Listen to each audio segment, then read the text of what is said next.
Up your shaft, indeed. Welcome to another episode of Trek in the Valley, the non-encyclopedic Star Trek podcast, where we talk about Star Trek.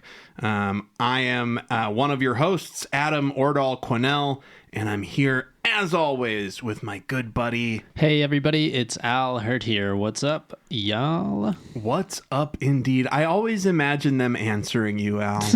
When you say what's up to the listeners, I always imagine them going, not much, buddy.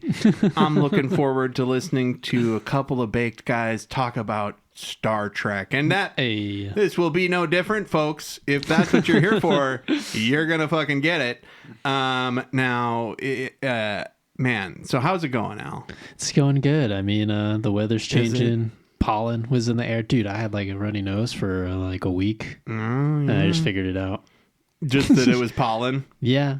It's in the eyes, in the air. Well, when you live in sunny SoCal in the San Fernando Valley, when you live in the titular valley where the trek takes place, of course. You kind of forget about the season sometimes because it's either nice or not, and it's only not for like a month every year. But yeah, so I get that. I am fucked up. I'm on a steroid for my back, and damn. So like, yeah, it sucks. It makes me crazy. I took it once before I had really bad bronchial shit, and it's also a steroid that they prescribe for that stuff, and so I'm on like day 3 of like a 6-day cycle.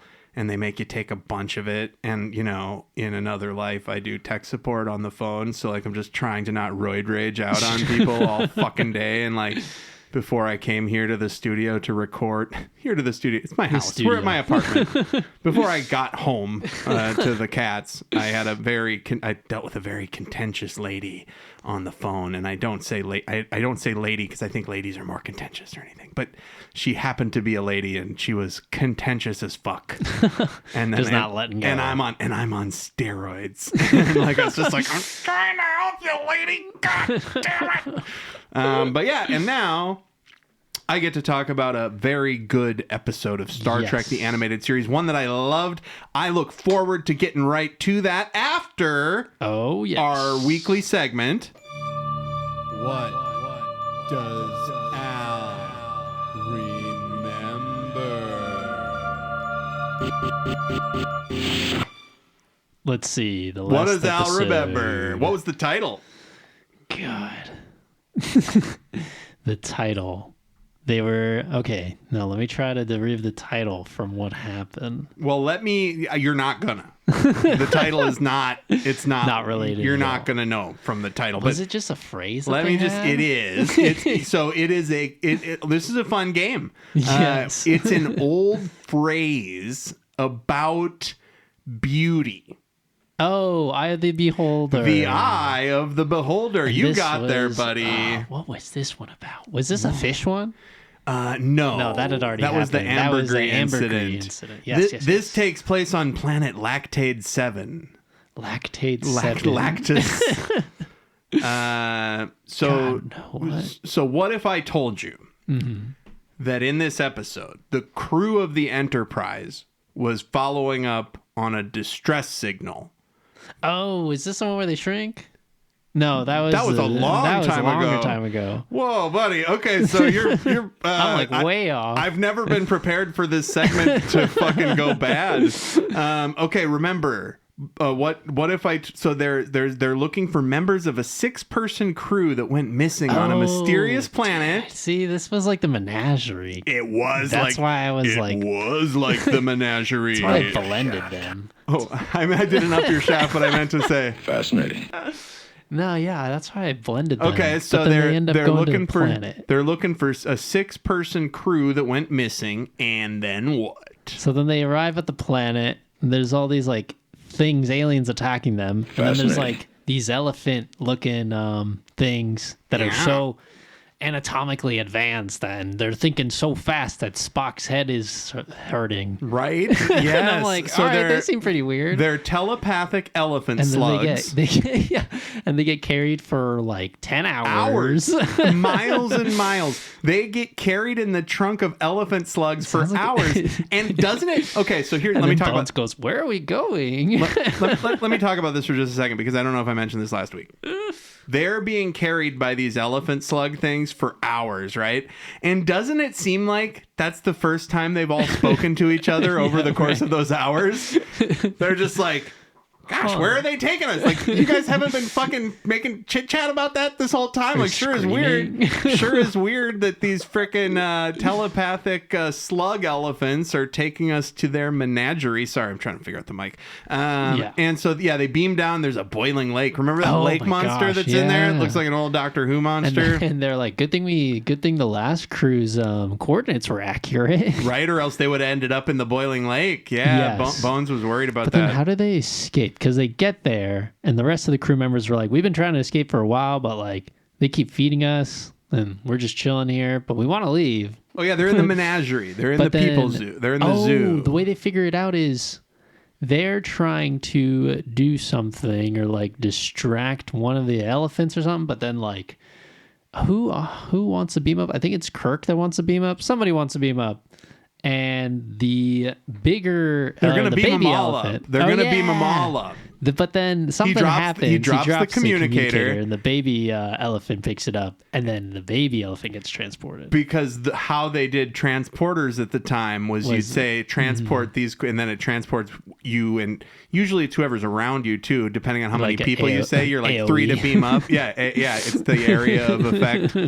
Dude, that's what's crazy, because other episodes are like, beam us right now, keep a track on us at all times, you know? Right? It's different, but anyhow, it all depends on what the plot needs. Exactly. So they yes, there's a great sequence of the baby elephant and Scotty just talking back and forth, and because Scotty's like, wait, you can't talk, I guess he can think. The baby elephant and Scotty become friends, and Scotty convinces the baby elephant that humans shouldn't be in a zoo. Yes, he goes, hey, I'm not a pet.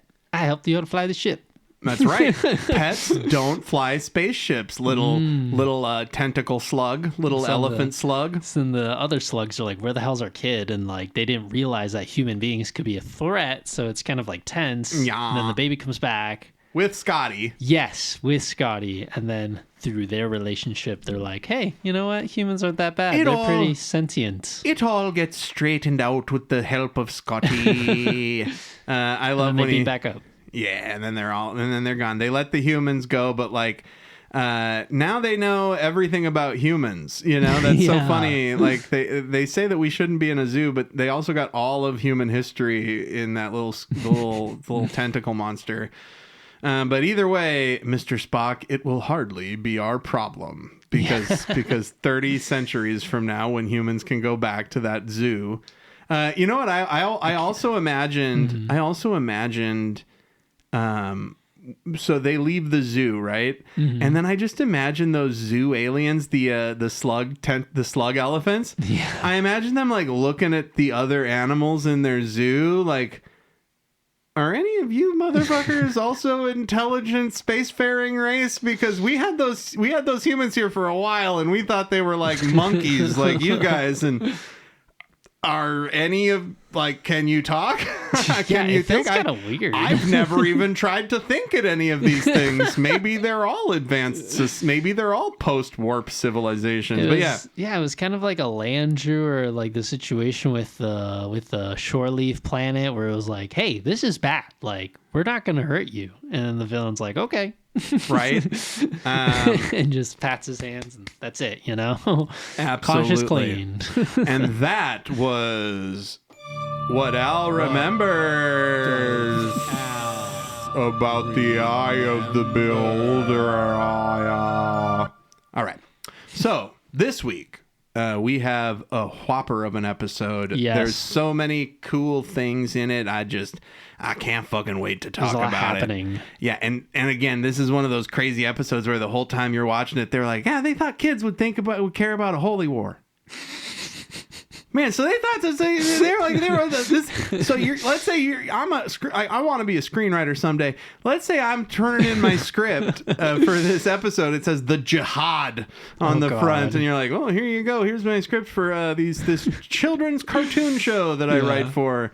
And this week's episode is the Jihad. The air date was January 12th, 1974. And the synopsis from Paramount Plus is: Kirk leads a group trying to recover a stolen religious relic. Oh, okay. Not bad. Yeah. Not super spoilery. No. Not too much. Kirk leads a group trying to recover a stolen religious relic. And then we're going to hit play in the studio. It's my home office. Yeah, this kind of gives off an Ocean 11's kind of vibe. Hold on. A little bit of, what is it called? Suicide Ocean's Squad. 12. Yeah, Suicide Squad. It's just like random people. We're going to do this thing. So I just have to stop you for just a second because we hit play on Paramount Plus and it's playing a trailer for Mobland, the Tom Hardy, Pierce Brosnan, Kate Blanchett? I don't know who it is, but the fact is motherfucking Tom Hardy doing TV now? What are you doing? Yeah, I don't know. Why are you doing? You don't need to do TV ads. It's like when you see somebody. It's like when you see somebody in like a Discover card ad, and it's like, where did your money go? Yeah. Bad. No, Tom Hardy. You don't need to be in TV. And I know he did other TV too. But so he's a good actor though. Yeah, I love him. Pierce, he's great. I feel he's there at his Pierce point. Brosnan should probably be on a TV show, and he has before. Yeah, he started as a TV star, I believe. TV's making bank though. Yeah, TV's back. TV's back. It survived the strike to be almost good again, but they're paying so many fewer people. Keep canceling shit too. Yeah, you know why they cancel shit? Because after there's a certain amount of episodes, they have to pay people more, and so they're like, "Well, I think You're 5 too seasons. popular. I think 4 seasons is plenty of time for us to pay you because we don't. You know, let's just skip the starring the voices of." Yes, I have thoughts about how the pay in TV is structured. The Jihad. Yeah, could you imagine a bunch of school kids in the 70s being like, let's play the Jihad. The one episode with the Jihad, guys. Oh, they wouldn't even be able to choose because they just watch whatever comes on their fucking TV. Oh, I know, that's right. Yeah, dude. Would they even be able to reference them? Well, no, because there was no home video. Yeah, right? Then that's so like it. this was on and then that was it. Whoa. They play repeats probably, but Sure. there was only 28 episodes total or whatever, you know? And so they're it's running like through those. Yeah, they're burning them down every crazy. Saturday morning. Look at this. So it's a beautiful shot at the beginning. So basically there's a rendezvous, they're making a rendezvous with the Vendala asteroid, right? And there's this great is that the asteroid below them that looks like a planet? Yes. Okay, so this asteroid, quote unquote, looks like a planet, but they're meeting at Vendala, and Vendalans are the oldest spacefaring race in the galaxy. Isn't that cool? It's like the oldest spacefaring race. And then we see this great shot of the Enterprise next to this planet-looking asteroid. And then there's all these other crazy ships up there just like peppered around because there's obviously a bunch of different races coming together to do something. The Enterprise looks so nice compared to the other ships. The other ships are more of an afterthought. Other ships don't even have the Enterprise has the rotating nacelle. Yeah, they ain't got no rotating nacelle on the fucking bug people ship. That too. And so each of these races has sent a specialist to this asteroid, and then Kirk and Spock make the rest of the team. And there's this weird exchange between Kirk and Bones when he's like, "Yeah, if we live, we're not going to come back." I was like, what the fuck? Mr. Scott, you have, what was it? He said they have sent for selected specialists, including Spock and myself. And he goes, maintain the Enterprise in this position, Sulu. If Spock and I survive, we'll return here. If not, Mr. Scott, you have your orders. Wait, what? Why? What? What are you doing? I turned into Adam Sandler for a second because it was so, what? Hey? And then they beam down to the planet, Kirk and Spock, and there's just a cadre of weirdo aliens standing around. Some great designs. Oh, are there not? There's the cat lady with like the hunchback cat lady. Arms. And then there's T'Char, who is the Birdman. He's the hereditary prince of the score. They're the bird race. Do you remember when he was in a previous episode? Yeah, was outside the portal? Yeah, I was gonna say, is that the same model? Yeah, it's the same model. That's not him though. But I felt like his arms were a little higher. Yeah, probably a little bit. Yeah, I don't think that was T'Char, but it's like the same race. Score. It was a score. It was a score. So he's Skorr. And he's master of the Irie. Well, not that Irie. And then Sword is like a lizard man. I don't think he's a Gorn. No. But he looks like a Gorn with a fin on his head. Yeah. Right? And they say, and this is Sword, SORD. And they don't really say what his deal is. No. And then they just cut to M, who is this pathetic little bug man who say, my people are cautious. Some people would call us cowards. Just immediately off the bat. I don't know what you're... but anyway, and he's the thief. He's the lock picker. Yes. He's going to pick some fucking... So this is an Ocean 11's thing, right? Yeah. So she must be the George Clooney.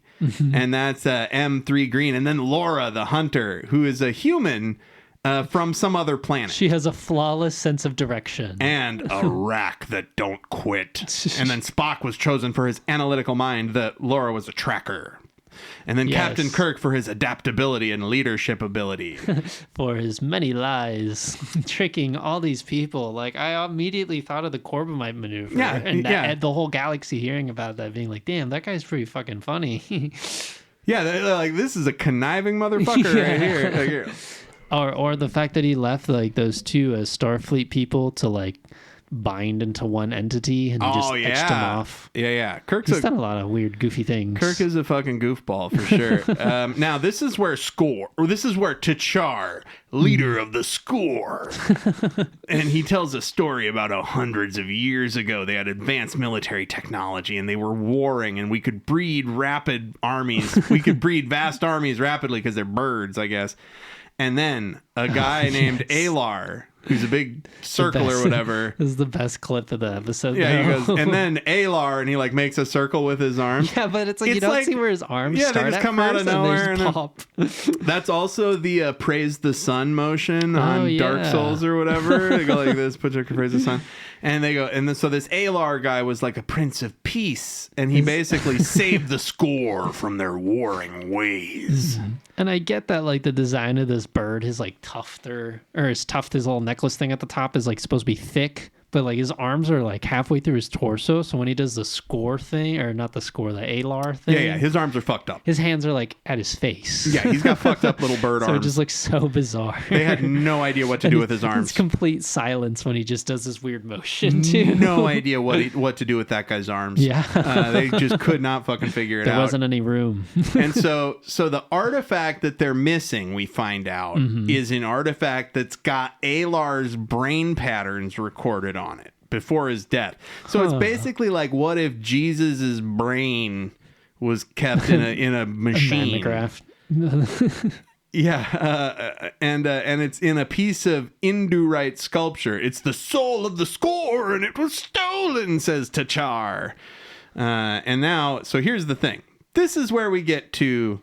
This is a show for kids. Yeah, this is when it gets a little heavy. So why don't you tell the folks, Al? I've been chatting this whole time. That the leader was saying, okay, with this relic missing, with this piece missing, these score think that another person or another race of people are already like, sabotaging them and trying to out them and hiding them.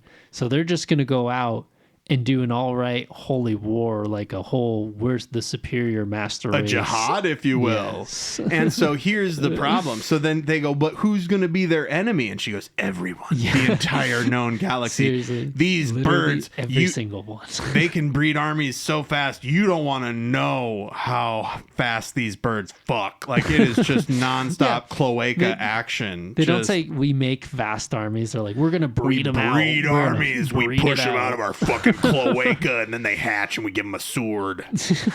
I am T'Char. And so then Spock is like, yeah, this is a very real threat. They're going to attack everybody. Yeah. And so now it's pretty bad. Now, isn't this a fucking rad episode so far? They're like, hey, we got to stop a holy war from happening in the galaxy. So we need some cool people from each of these races. This one's a bug. This one's a fucking reptile with a fucking fin on his head. I like the sense of direction lady. Right? And then who just... She saves the day. I mean, it does come up, which is pretty funny. The fact that she wants to suck and fuck with Kirk so much. That stuff's so weird. She's like, hey, you never know. We might get a couple minutes to suck and fuck, you know? It's just like Kirk is just like, I am married to the sea. I'm married to the space where we zip around out there. And so in 2 standard years, the existing score could breed an army of 2 billion warriors. And T'Char says his government feels that the theft of the soul of Alar has been a secret, so that nobody knows about it. And if they find out about the theft, they're just going to be like, somebody stole it. We got to go to war with everybody. We're the score. and a jihad, you know, because kids know what that is. It's course. A holy war. And so T'Char, I knew that it was T'Char, by the way, I think.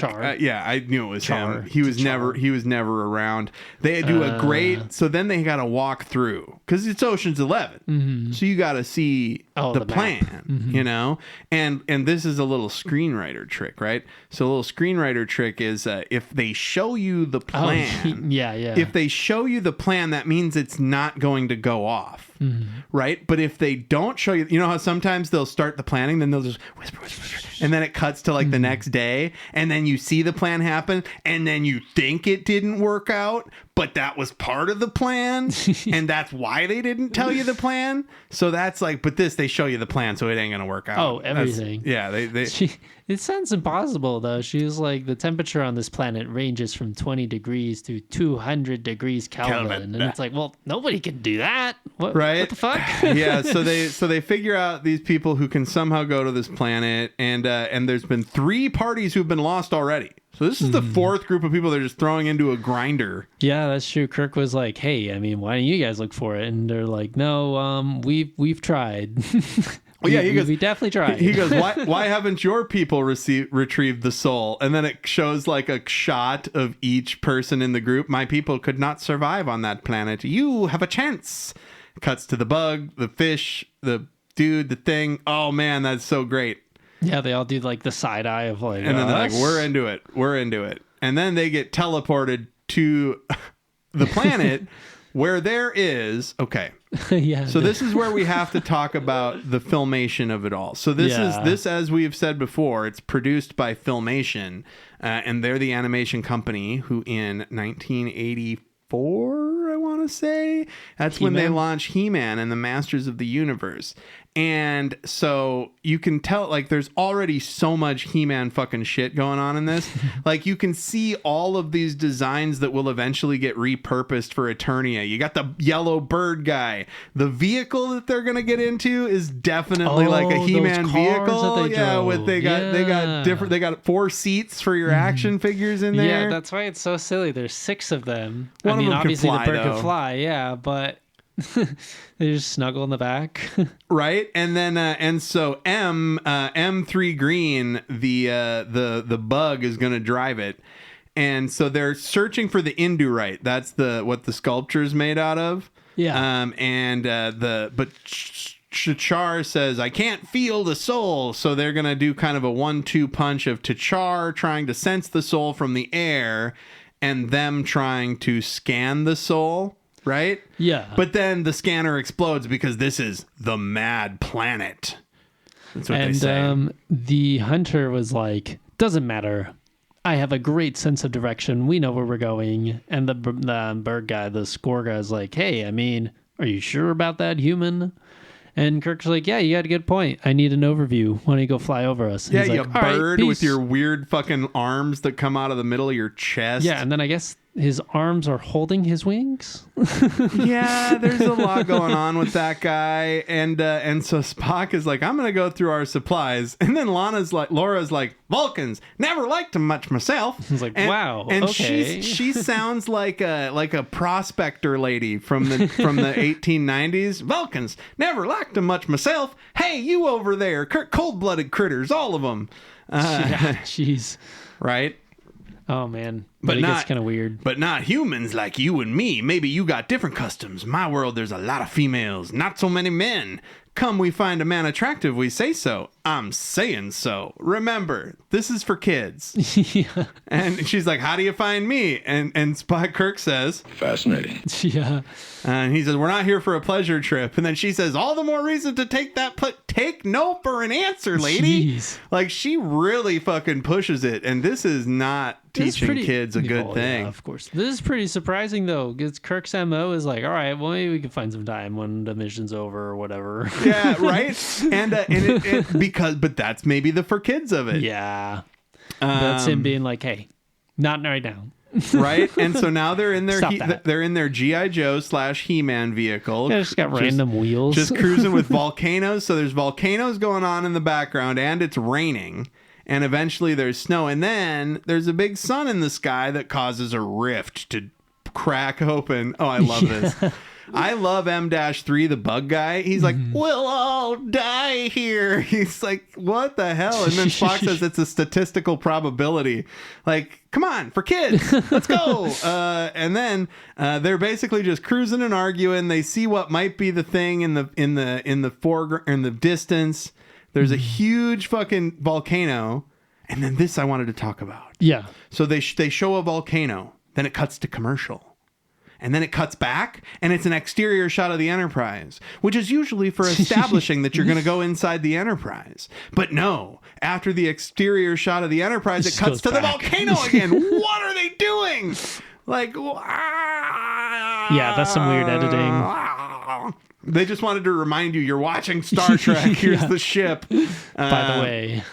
And so they're not gonna have the speed to escape. They're gonna bust out the energy packs for a high speed run, and they're basically they gun it, and then the bird is kind of spotting where they're gonna go. They all have a hilarious little run.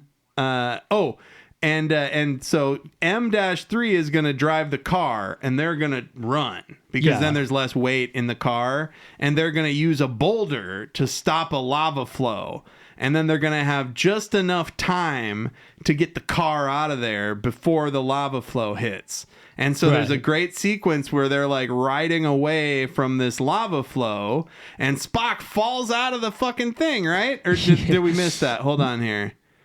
So Spock falls out of the car. Kirk gets up and goes and gets him. And Spock's like, you got to help the others. And he's like, fuck that, Spock. I'm helping you. Yeah. And then Spock is like, your duty was to the rest of the team. And Kirk goes, that responsibility does not include losing one of the best science officers in the fleet.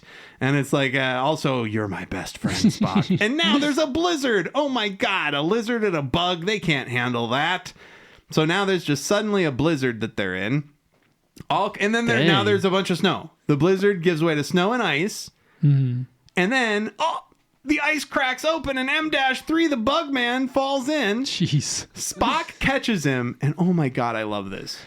The running sequence from Kirk. Well, the running sequence from Kirk for him to get over there, but also M-3 is just like, let me die. It's so funny. He's just like, I can't make it. Let me die. And then they save him. I can't go any farther. And then so they make Sword carry him. And basically Kirk is just like, you can't die. We need you to pick the lock on the fucking door to the thing. Jeez. Right? And now I love how Sword is carrying M-3 like a baby, like a baby Bjorn. It's very cool. And then and now T'Char leaves, and I go, okay, I think that T'Char is the bad guy because he's never around when shit is popping off. And then Sword thinks he sees something with one of his big black lizard eyes, and Spock is like, what do you think you saw? And he's like, couldn't make it out, just looked kind of like a shape. I don't know, probably seeing things like Kirk figures because this is the mad planet. And so they keep trugging forward. Oh, the lady tries to fuck Kirk again, because Kirk and Laura scout ahead. Because she's like, I'm the scout. That's my job. Let's do it. Hey, well, we're out here. Maybe get a little sucking and fucking in, a little S and effing, you know? Yes. He's like, no, we've got plenty of green memories. And so then they get to this door and cut to commercial. Mm-hmm. I wonder if they come back to the Enterprise or if they're on. Oh, they come back to all the ships. Yeah. And then you think, hey, we're going into the Enterprise, right? Right? Going to cut into the Enterprise here from this establishing shot? No, we're back on the planet. It doesn't make any sense.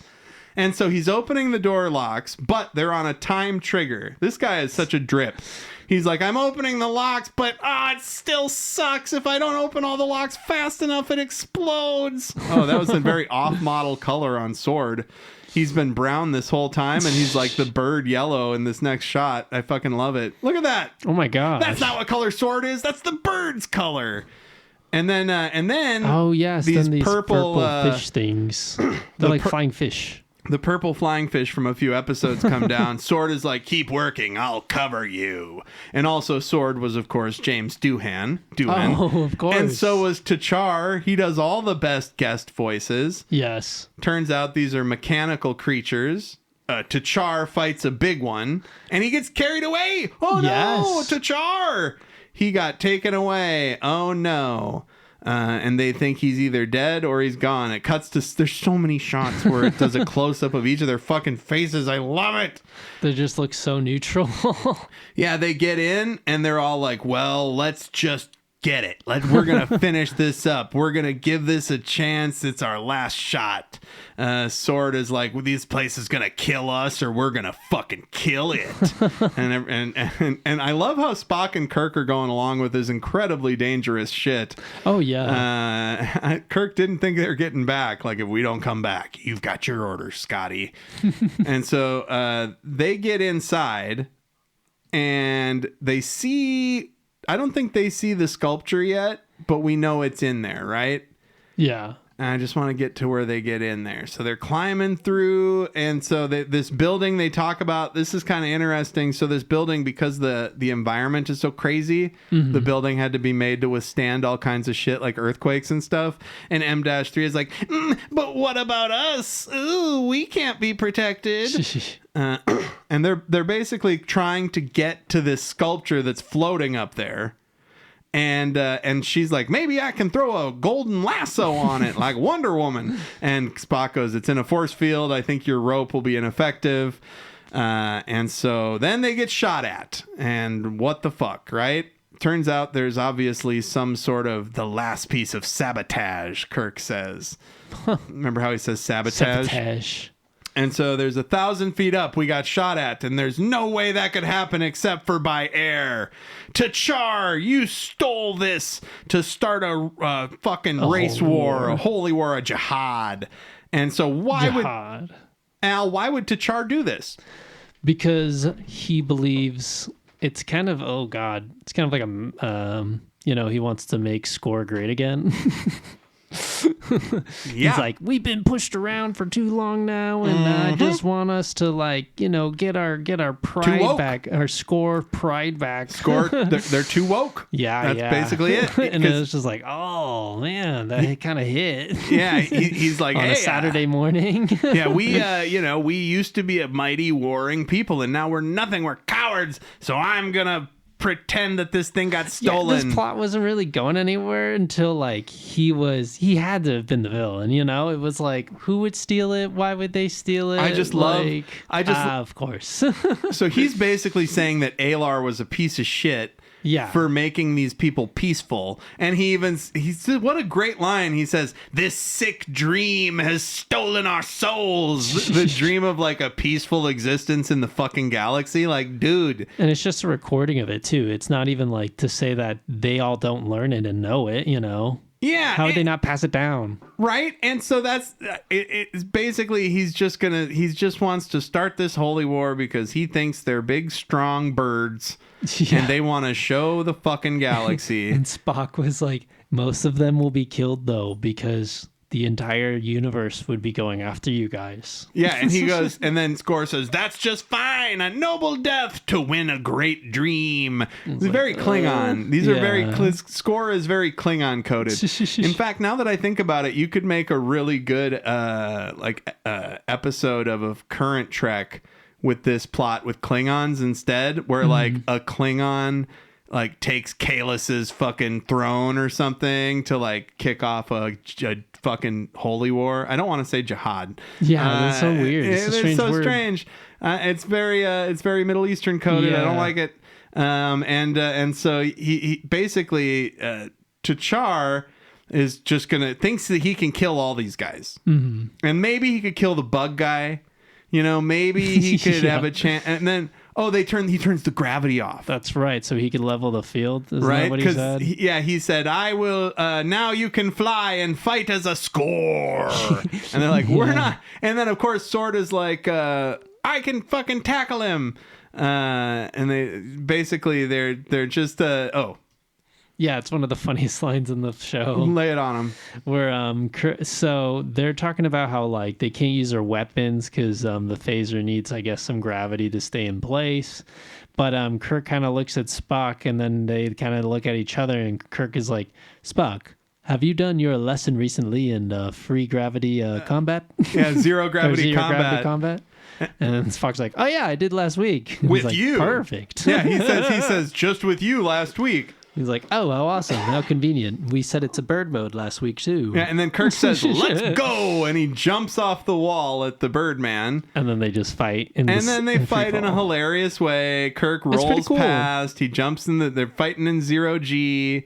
And then Kirk grabs the fucking... So Kirk grabs the statue with his foot. Yes. And then he says, "Call for retrieval." Because the person, the cat lady that set this whole, the George Clooney of it all, she is going to just beam them out after they get the thing, right? Yeah, so he hooked it on his foot. Yeah, and we also... As he was in zero gravity. We were just kind of rocking and rolling on it, so I blew over it. But of course, T'Char killed all those previous expeditions. Oh, yes, that was the twist as well. Yeah, he killed those guys. And then Kirk... and Spock grab T'Char as they're being beamed away, and Kirk says, "You're coming with us," and T'Char says, "No, let me die." Everybody, all the aliens on this episode are just like, let me die. I fucking love it. I thought Sword had more to do in this. I think I fast forwarded it through. I forgot what Sword's specialty was. I think he was just there to fight. I think he was just like demolitions. They didn't even say. They said, "This is Sword," and then M-3 was like, "I'm scared." And now they've got T'Char. Oh, we got to talk about this. Do you know what I'm talking about? Yeah, just the healed. So they got T'Char in a little force field box, right? And then the lady who the lady who put this whole thing together, right? Kirk says, "How will he be punished?" regarding T'Char, right? And she goes, I've got to read this, right? She said, it's fucking crazy. "He will be healed of his madness. He is proud, brave. That he will remain. But he will also be sane and whole again." And then she goes, "Rah!" And he gets beamed away. Now, that sounds like they're going to fucking give him a lobotomy, right? Yeah, right. Like they're going to put him in the chair. Remember the chair? They wipe this mind. Remember the chair where Kirk was like, when they put him in the chair and the pinwheel spun out of him or whatever? That's what they got that from that guy. They're like, "We got this pinwheel spinning thing from this guy." And so then they just beam him away, and she goes, "Okay, so here's the thing. This has to be a secret." Yeah. And even in time, even the memory will be gone from you. She's like, "There'll be no medals, no praises, only our thanks." Right? and then Laura's like, "Hey, Mr. Kirk, maybe we'll see each other again. We can suck a fuck." Kirk's like, "Bye." Kirk's like, "Bye." God, this lady, she's tenacious. And then there's such a great shot. They beam off the planet. They all beam back to their respective ships, right? And there's such a great shot of that open area in the trees where they planned everything. The first time we saw it, they were all standing in a circle, but now it's empty because the deed is done. And it's like, I fucking love that. That was like a good little bit of editing. And then this is where they were like, hey, let's make it even more fucked up somehow. Because they beam back up, Kirk and Spock beam back up to the Enterprise, and they were like, Sulu's it was pretty hectic couple of days, right? Right? And Sulu says, you transported over and came right back. And did they call it off? And Spock goes, how long were you gone? And Sulu goes, gone? About 2 minutes, I guess. I don't understand. And so the Vidala changed their minds. Kirk says, the Vandala changed their minds. We're good. We got to go. So the Vandala was so powerful that they could make time stop for those ships. Yeah. But they couldn't just go stop time with the volcano planet. They had to add a little excitement. What the fuck, dude? Their powers don't go that long. You're either a super powerful alien race or you're not. Yeah, because then I was thinking if they had sent him back in time when they transported them, then they wouldn't have done the deed. Yeah, right? I don't think it's back in time. I think right? maybe it's got to just be they froze time, or it's like dilation. Kirk says they changed their minds. Maybe the Vandala changed everybody's minds on the ships and made it seem like they were all just like they just erased the memory in the last 2 days and they all walked back to their spot. I knew that T'Char was the bad guy. There's a lot of cool aliens though. Yeah, I honestly didn't know. I mean, I figured it was a little suspicious when he was flying away in the air and stuff and like not contributing at all. Yeah. Except for the rock. When he's like, push that rock in the alley. And it was like, I mean, I'm from the ground. I can see that. Fucking clearly we need something to block this lava, you know? It felt kind of weird. I just love M-3 being like, leave me to die. And Spock's like, if you misconstrue any of these wires, we will all die. Dude, right? And M3's like, shut up, I don't need the pressure. So some stuff that I wanted to talk about. So the insect race, M-3, there's a great episode of Lower Decks where the Lower Deck people are not allowed into this Starfleet party because they are California class ship and they can't get in. They're not Admiral class or whatever. And the bouncer at the venue is one of the M-3 bugs. And he's got a bunch of scenes. He's really funny. Also, I'm pretty sure that the T'Char model has been used on Lower Decks as well. Oh, and nice. So it's so funny because like there's stuff from this in Lower Decks. There's stuff from this in He-Man, Masters of the Universe. It's just a cornucopia of animation history in this Star Trek the Animated Series. I can't get over it. But it's funny too that it's like now that we've watched this with the retrospect of watching the original series, it's like you see the writers and like the actors just have more fun, I guess, or just being like, whoa, what about this crazy idea? Or like, hey, we haven't covered this, or like, hey, like. I mean, it is kind of getting repetitive because it is a kid show because we've seen so many episodes, but it's like the lore is like crazy. I would love to know more about like how the writer's room worked on this show and like how the script assignments worked. Like, were they adapting old stories, you know? I mean, some of them were for fun. Like the Tribble one was a classic that they had to redo. Yeah. It's not like they're going to redo Balance of Terror though, or like... Who fucking knows? Yeah, right? Yeah, they just did the Jihad. They just did the Jihad, dude. Or wasn't there an episode where someone took like a cyanide pill? Was yes, that the first one tried to. Yeah, I don't know which one it was, but yeah, dude, it's fucking hardcore shit. Hardcore shit. It was pretty hardcore. And I mean, it twists around too because it's like just the simplicity of the plot compared to like how massive the lore is and like how much it's cool. It's just like expanding the universe of Star Trek, and it's like not just these guys zipping around out there saying hi to they're showing you all these other races, you know, which they do.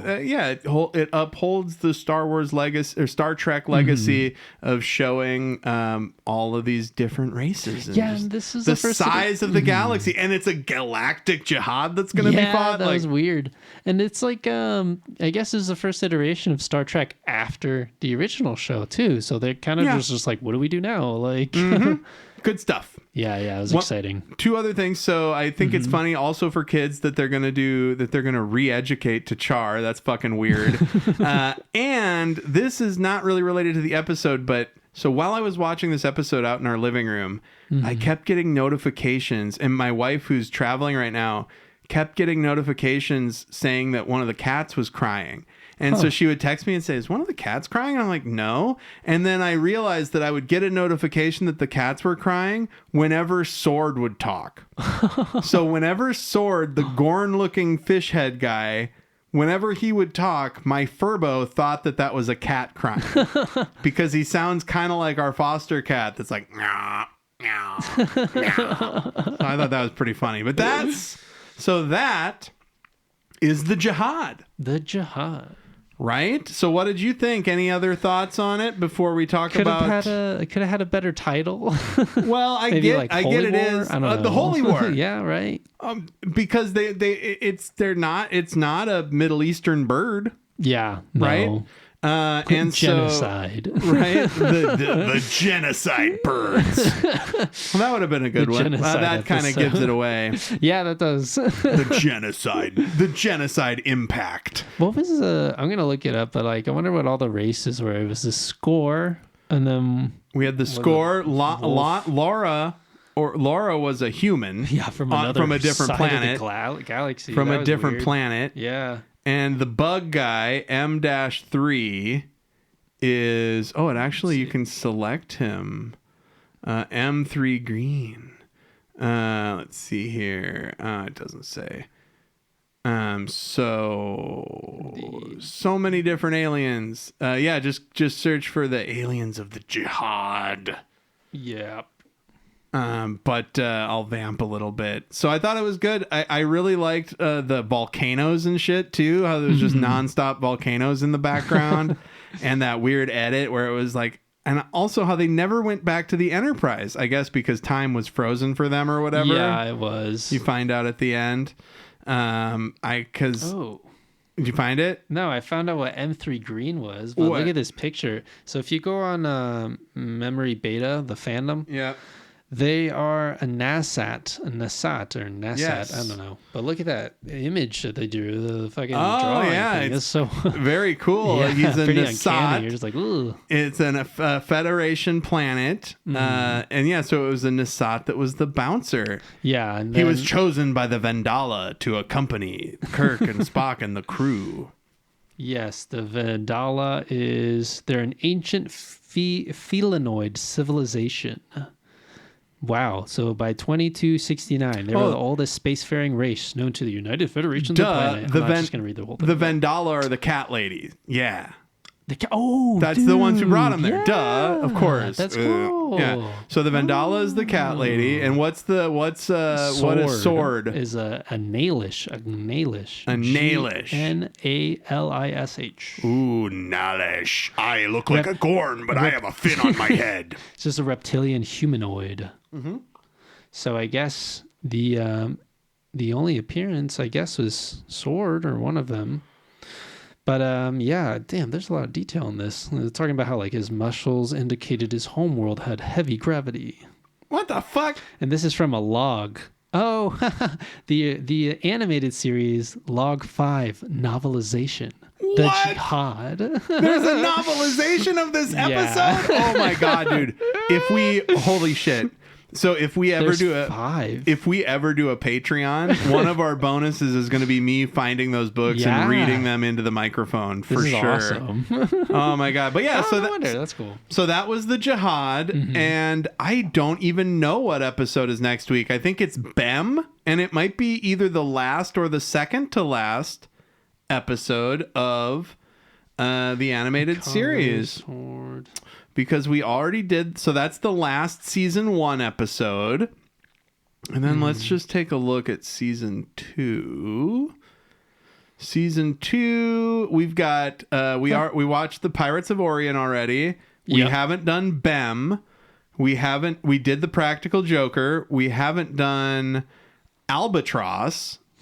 What? Or How Sharper Than a Serpent's Tooth. So yeah, we got like 3 episodes left. Okay, so next week is Bem, which debuted on September 14th, 1974. Thank you for listening.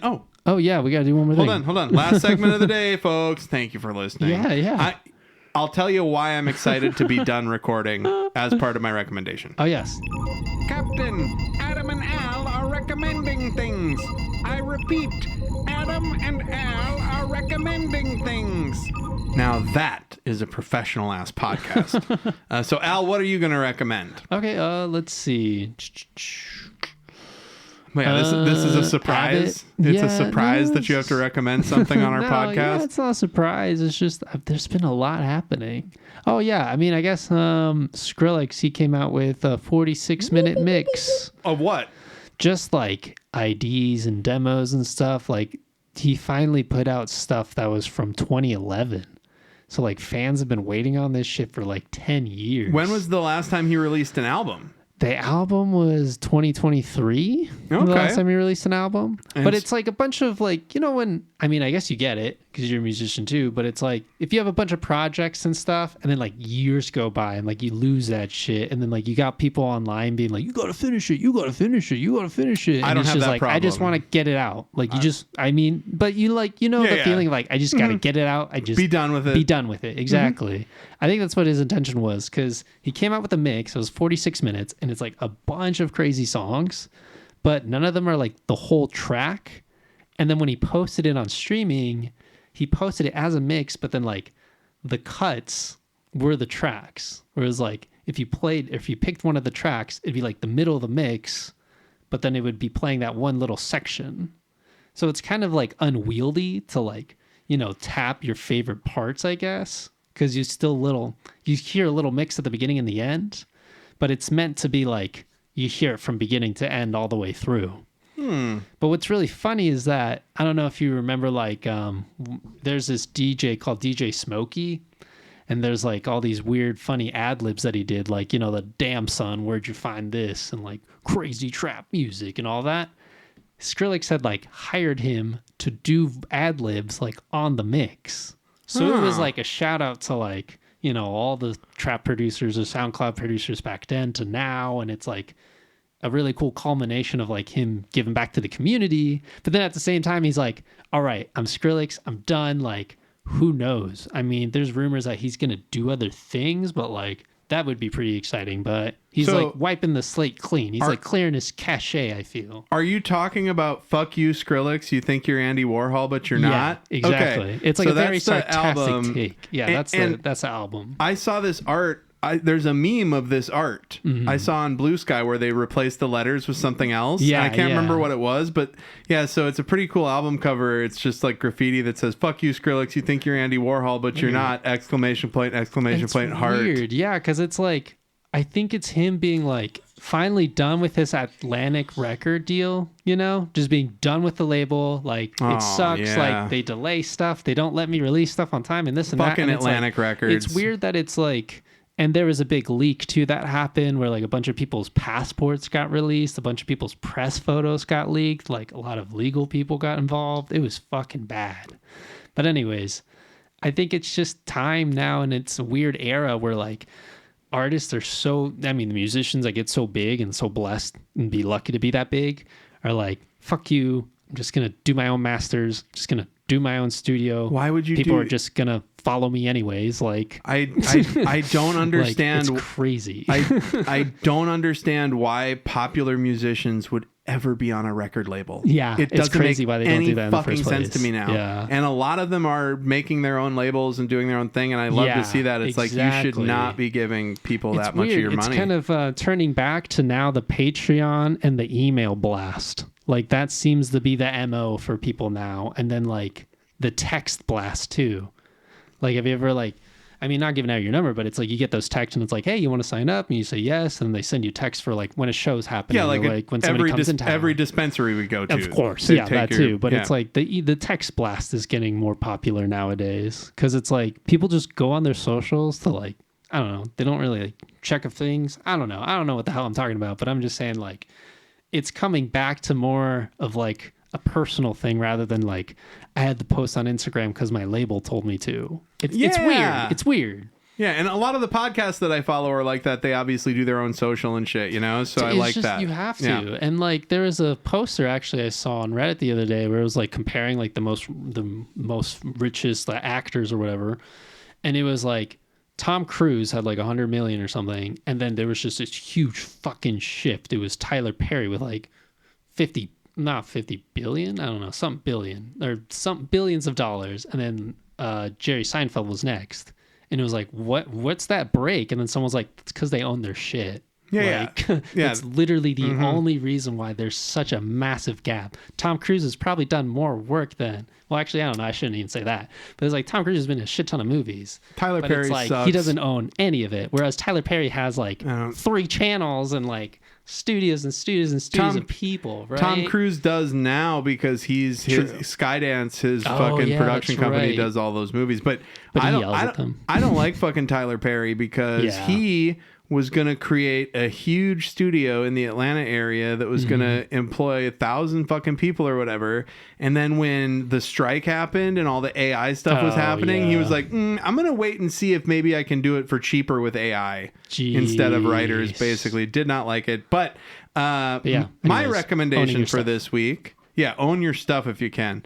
My recommendation for this week is a film called The Monkey that was directed by Osgood Perkins, who directed Longa Legs, which I believe I've also recommended on the pod. Very good movie. And I'm not going to say anything about it other than it is an adaptation of an old Stephen King story that I think was the same story that the 80s horror movie Monkey Shine was based on. These kids find their dad's old toy monkey, and it's fucking weird, evil shit happens. I love it. We're going to watch it after this. That's why I've been like... and also, I'm on the roids, too. My steroids are making me fucking crazy, and I just want to smoke and watch a thing. So that's it. So watch The Monkey. It'll be on streaming soon. New album. And listen to Skrillex's new album, which of course is Fuck You, Skrillex. You think you're Andy Warhol, but you're not. ! Heart. And The Monkey by Osgood Perkins. So wait, is it like a monkey paw thing?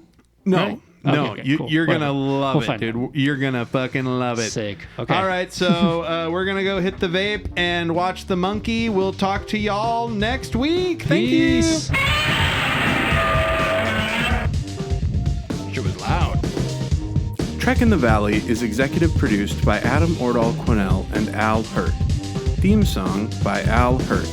Recorded by Adam. Mixed and edited by Al. Check the show notes for our socials. And you can email the pod at trekinthevalley, all one word, @gmail.com. Like, subscribe, review, and always explore strange new fucking worlds.